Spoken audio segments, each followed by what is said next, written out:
Hey leaders, thanks for clicking on the link. I want to talk a few minutes about the I see in you principle. So you probably had this happen to you at different points in your life, and maybe you didn't even realize it. They could have been very defining for you. It could have been a big moment for you, or maybe it wasn't. And maybe talking through it in this video, you'll be able to look back on that. And so here's the I see in you. The I see in you principle is when a leader says to one of their followers, they pull this person off to the side. Sometimes they do this in front of the group, but it's probably most effective if you pull that person off to the side and you have a very explicit, hey, I see in you something, fill in the blank. So in our context, it would probably be about teaching or facilitating or hosting or serving or loving on a people group. It had something to do that's ministry related. But I want you to think about what are times in your life that someone, maybe you were a child and then it was an adult, maybe you were an employee and it was a boss, maybe it was here even at this church and it was a Sunday school teacher, a deacon, a pastor. What are some of the times that people have had I see in you conversations? I'll share just briefly a couple with you. The first time I could ever remember having this conversation, it was Mrs. Webb, who was my history teacher for 8th grade, and I had her again in I think 10th grade because she moved from middle school to high school. And it was in that high school class that I was giving a presentation, and Miss Webb pulls me off to the side afterwards. And she doesn't say it explicitly as, hey, I see in you, but what she says to me communicates the same thing. She said, Matt, you have a real gift for gab, is what she called it. And she said, you speak easily to people. You don't seem to get nervous. It doesn't bother you. You're able to communicate about the subject. She goes, I don't know what that means to you, but you should try to develop and explore that. So I don't even know if Miss Webb is a Christian. This had nothing to do with the church. But she said, as you're going through school and life, look for opportunities to develop your gift of gab. It may be something you end up doing. Little did she know, I ended up going to ministry and using my voice quite often for what I do. So it was one of the first times I ever had someone point out to me that this comes very naturally to you compared to other students. The next time I probably had this conversation was with my student pastor and my senior pastor my senior year of high school. So I had expressed, it is super bright here. Let me see if this helps at all. Okay. You guys are going to go for a ride with me. Hopefully I don't make you sick.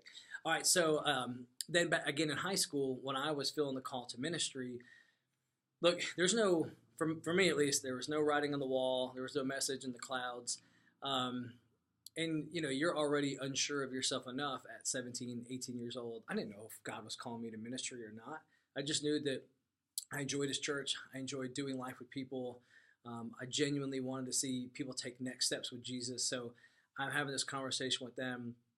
And what was really cool is Pastor Norman, who he baptized me, led me to Christ when I was 10, saw me grow up in his church for the next 8 years, had a very deliberate I see in you conversation. And after talk with me about my calling to ministry, he said, well, if that ain't a calling to ministry, then I don't know what is. And so it was really cool to be encouraged by him. And of course, I've had several leaders along the way that have been bold enough to say stuff like that. When can you go back and think, when is a time someone had an I see in you conversation? They're rare. Maybe they're not to you, but for me, they've been rare in my life. There's not a lot of leaders who will spend the time to do that. You're putting yourself out there for one as the leader. If the person doesn't see what you're talking about, they may reject that completely. And so perhaps that's a reason we don't have a lot of those conversations. I think maybe a better explanation is few leaders have been taught about this idea and how powerful it is. It's one of those things that we hope other people, we want affirmation from others. We want people to speak into us, right? Like we enjoy getting that for us, but oftentimes we don't feel like that maybe we have the perspective or the authority, or that maybe we're not in the position to be having I see in you conversations. But think about your own life. Perhaps that you're even teaching this small group right now because at one point a teacher said to you, I think you have a gift for teaching. And oftentimes, as Jerry Harris shared with us last night in the meeting, someone put the lesson in his hand and said, hey, you're teaching next week. So that's less of a I see in you and more of a I'm going to make you. But it communicates the same thing, that they had trust in you. They had faith that God would use you in that situation. Why are you here? Who had that conversation with you? Was it an Awana teacher or leader when you were a little kid? Was it a youth worker in high school? Was it one of the deacons at this church, one of the pastors at this church or another church? If I had to guess, all of you who are leaders, at one point, someone has had a conversation with you and said, I see that God has given you gifts and passions, and I'd love to see you develop them and use them. And maybe you haven't had that, but I'm willing to bet that you have. I want you to reflect on that. That's your homework this week is go reflect on that this week and today, if you have the time. Who affirmed you? Who is someone that challenged you? Who is someone that encouraged you? And then I want you to think about the second half of the equation. Who have you done that for? Who have you done that for? What if you're a teacher in the public school system? Do you go beyond the lesson and do you speak truth and life into these kids? And do you have that conversation with that young man who has leadership potential, but maybe is blowing it, or that young lady that you see something in them that you want them to develop? Maybe if you own your own company or you're a boss and some kind of leadership at your position, have you had that conversation with any of your employees? I hope that you do, because I'll tell you, just hopefully this serves as a reminder to you, it's a big deal, especially if you've earned their respect. When someone that you respect comes to you and says that they see potential in your life, that is so, so powerful. That is such a massive moment. It may mean nothing to you, but it may alter the course of their life. There's no doubt the mentors I had at 18 years old helped alter the course of my life. I don't even know what my life would look like. Had I not surrendered to ministry, I likely wouldn't have chosen the school that I did. I wouldn't have married the godly woman that I did. Everything would look so different. The power of I see in you conversations that you have. Think about it this way. I told the story last night, so if you were here last night, sorry, you get it again. D.L. Moody, who started Moody Bible Institute, led millions of people to Jesus, he ultimately came to faith in Christ because a Sunday school teacher came to him and pursued him with the gospel. Moody's ministry is massive, and the ripple effects of what happened in that moment still go on today on a massive scale. And so don't underestimate the power of this conversation. Whose life could you potentially alter by pulling them aside and telling them what you see? Now, look, I'm not asking you to make stuff up, and you don't have to be dramatic and blow something out of proportion. If you don't see something in someone, then don't manufacture it. That's not what we're looking for. But I'm willing to bet, because I know there's a lot of awesome people at our church here, I'm willing to bet there's people in your small group, in your class, that you do life with, and maybe there's someone that they participate every single week in your discussions. They just do a fantastic job. Maybe it's someone that when you have private conversations, you can feel it clicking, and then maybe they clam up in the group sessions. Maybe it's someone new. Maybe it's someone you've been with a long time. I'm guessing some of you guys that teach some of our bigger classes, you already know the 2 or 3 or 4 people that probably should be leading other groups now, and it's time for them to come underneath your care, and we need to send them out. Would you have some I see in you conversations with them?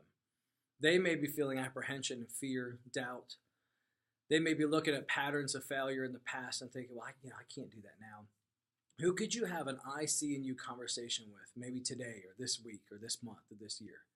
If no one's name pops up in your head, I want you to be praying about that. Who can you encourage? Because ultimately, we can only handle whoever. God's going to send people to our church all the time, right?